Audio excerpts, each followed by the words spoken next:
राधे कृष्णा मेरी ट्राइस फाइना फूडीज। तो आज मैं बनाऊंगी मूंगफली की चटनी। और ये मूंगफली की चटनी बहुत अच्छी जाती है इडली और डोसा के साथ में। उसके साथ में इसको खाया जाता है। जैसे इडली और डोसा के साथ में आप नारियल की चटनी बनाते हैं या फिर चने की दाल की चटनी भी बनती है ना। तो अलग अलग चटनी बनती है, पर मैं आज बनाऊंगी मूंगफली की चटनी। तो निकाल लेते हैं अपनी कढ़ाई सबसे पहले और इसको रख देते हैं गैस पे, क्योंकि मूंगफली की चटनी बनाने के पहले हमको मूंगफली को भूनना पड़ेगा, तो इसीलिए। तो जला ली है गैस और मूंगफली खाली कर लेती हूँ थाली में। और इसमें देख लेना है पहले कुछ कंकड़ पत्थर तो नहीं है, वैसे तो नहीं ही होते हैं। अगर कोई ख़राब मूंगफली है तो उसको हटा देना है।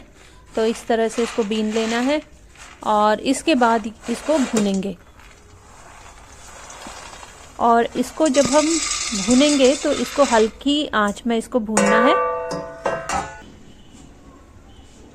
कढ़ाई अच्छी गर्म होनी चाहिए और इसको हल्की आंच में इसको चलाते रहना है ऐसे ही।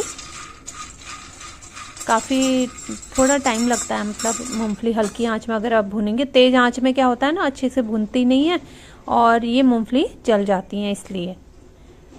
और साथ ही इसमें हम डालेंगे लहसुन और लाल मिर्ची, तो वो भी एक साथ ही इसके मैं भून लेती हूँ। तो भुनी हुई जो लहसुन है और मिर्ची है वो अच्छी लगती है इसमें। इसका तीखापन आप अपने हिसाब से रख सकते हैं।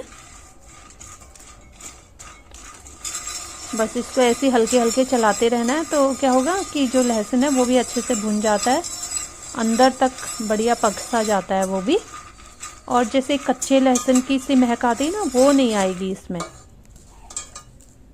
और इसे हम बनाएंगे ऑयल फ्री। अभी मेरे को लग रहा है कुछ मिर्ची ज़्यादा ना हो जाए, इसलिए फिर मैंने वो मिर्च हटा दी है।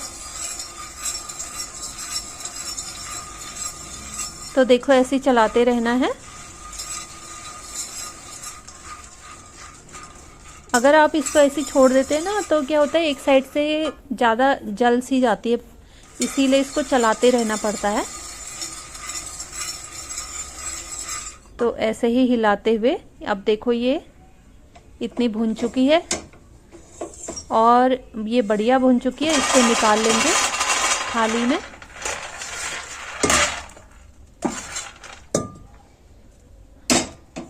और ये जो मूंगफली है ना, इसको ठंडा होने को छोड़ देंगे। जब तक ये सब ठंडा हो रहा है, इधर मैंने सोचा है कि इसमें मैं पुदीना भी डालूंगी। तो आप पुदीना डाल लो इसमें, या फिर इसमें हरा धनिया डाल लो, वो बहुत अच्छा लगता है। नहीं हो तो आप सिंपल मूंगफली की चटनी भी बना सकते हैं, खाली मूंगफली पीस के भी बना सकते हैं। तो मैं ये पुदीना ले आई थी, तो मैंने सोचा इस बार मैं बनाऊंगी पुदीने वाली मूंगफली की चटनी। तो फिर ये मैं पुदीने को अच्छे से इसको बीन लेती हूँ।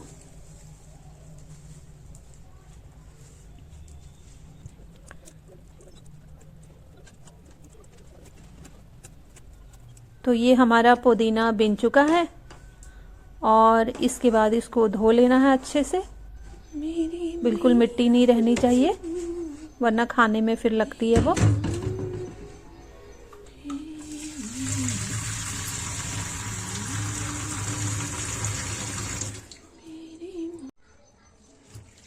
जब तक इसमें से पूरी मिट्टी निकल जाए तब तक इसको आप अच्छे से धो लेंगे। ऐसे ही धोना है, ये नहीं कि आपने जाली में रख दिया और ऐसे आप उसको धो रहे हैं। उसमें क्या होता है कि अंदर जो इसमें फंसी हुई मिट्टी होती है ना, वो नहीं निकल पाती है।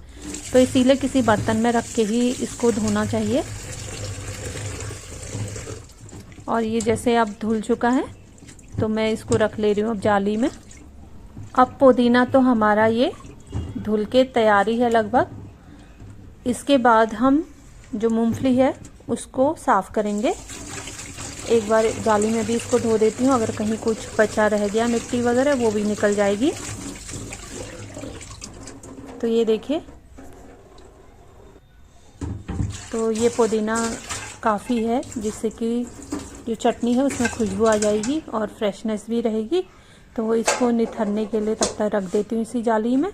और ये हमारी मूंगफली ठंडी हो गई है, तो अब इसमें से मैं ये जो लहसुन है उसको बीन ले रही हूँ और मिर्ची भी बीन लेती हूँ साथ में, और इसको अलग कर लेंगे पहले।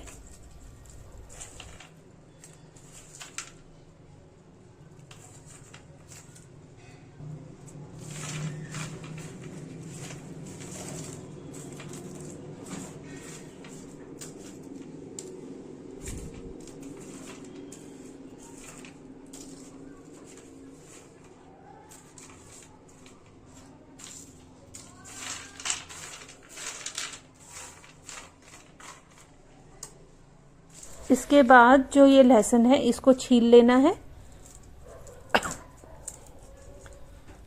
और आप देखोगे कि ये अंदर से बढ़िया सा पक गया है।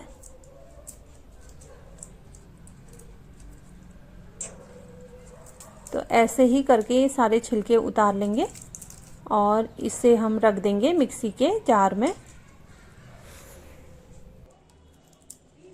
तो देखो ये लहसुन छिल चुका है, अब इसको जार में डाल देते हैं और इसके बाद फिर हम मूंगफली को साफ कर लेंगे फटाफट। और साथ ही इसमें जो पुदीना अभी हमने धोया है वो पुदीना भी इस जार में ही डाल देंगे। तो इस तरह से 3 इंग्रेडिएंट ये हमारे तैयार हो गए। और चौथा हमारी असली है मूंगफली, इसकी सफाई होनी बाकी है।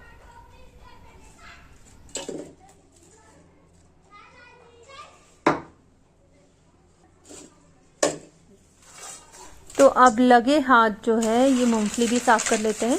मूंगफली के छिलके उतार लेने हैं पहले, तो इसको अच्छे से घिस लेना है। ऐसे दोनों हाथों के बीच में मूंगफली को रख के रगड़ना है और हर एक मूंगफली से उसका छिलका उतार लेना है। और क्योंकि मूंगफली भुनी हुई है ना, तो बहुत आसानी से बहुत जल्दी ये छिलके उतर जाते हैं इसमें। बहुत नरम हाथों से करना, ये नहीं कि आप इतना घिस दे रहे हो कि उसमें से तेल ही निकाल दे रहे हो आप हाथ में, इतना नहीं घिसना है। हाँ, तो ऐसे ही कर लेना है इसको फटाफट।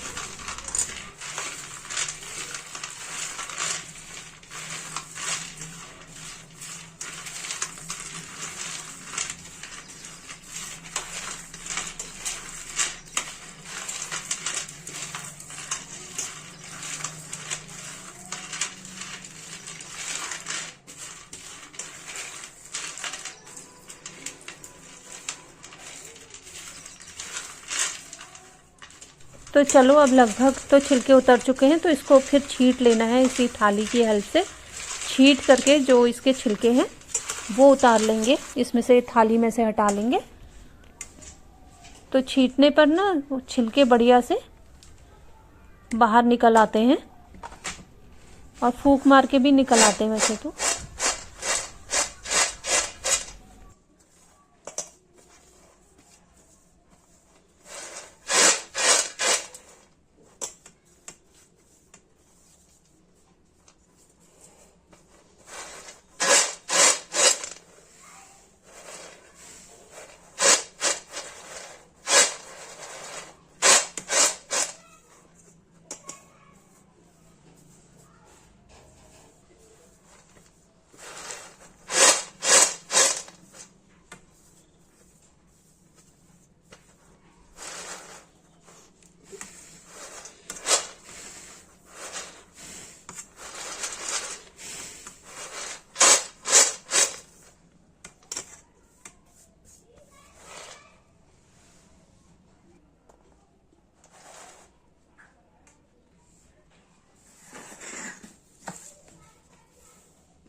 तो मूंगफली के छिलके सारे उतार लेने के बाद देखो कितने सारे छिलके निकले उसमें से।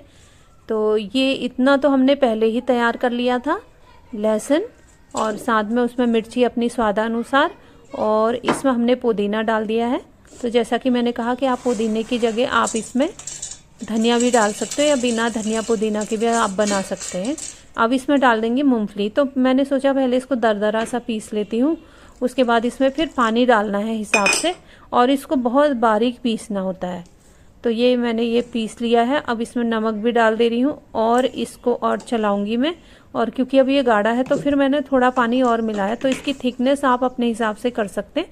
तो ऐसे पीस के ये चटनी आपकी तैयार हो जाती है। तो देखो मैंने इतनी थिकनेस इसकी रखी हुई है।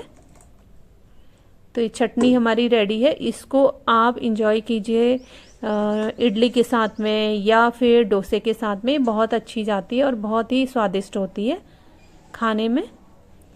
तो ये है मेरी अपनी रेसिपी मूंगफली की चटनी, जो मैंने अपनी मम्मी से सीखी है।